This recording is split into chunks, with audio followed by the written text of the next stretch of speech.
ఆధ్యాత్మిక రాష్ట్రంగా ఏపీని అభివృద్ధి చేస్తామన్నారు మంత్రి ఆనం రామనారాయణ రెడ్డి. భక్తులకు ఇబ్బందులు కలగకుండా సౌకర్యాలు కల్పిస్తామని చెప్పారు.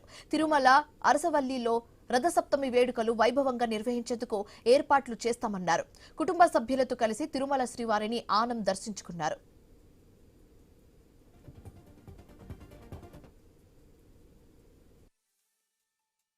వైకుంఠ ఏకాదశి పర్వదినం ఎంత వైభవంగా మన రాష్ట్రంలో జరిగిందో అదేవిధంగా సంక్రాంతి పండుగ వాతావరణం కూడా మన హిందూ ధర్మ ఆచారాల ప్రకారం సంక్రాంతి పండుగను కూడా చాలా విజయవంతంగా హిందువుల యొక్క మనోభావాలకి దగ్గరగా ఉండే విధంగా అన్ని ఏర్పాట్లు చేసి పండుగ వాతావరణాన్ని కూడా తీసుకురావడం జరిగింది.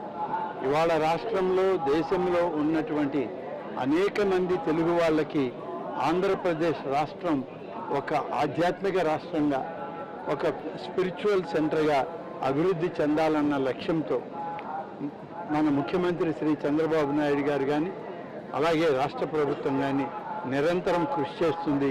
దానికి తగ్గట్టుగానే అన్ని ఏర్పాట్లు చేస్తుంది.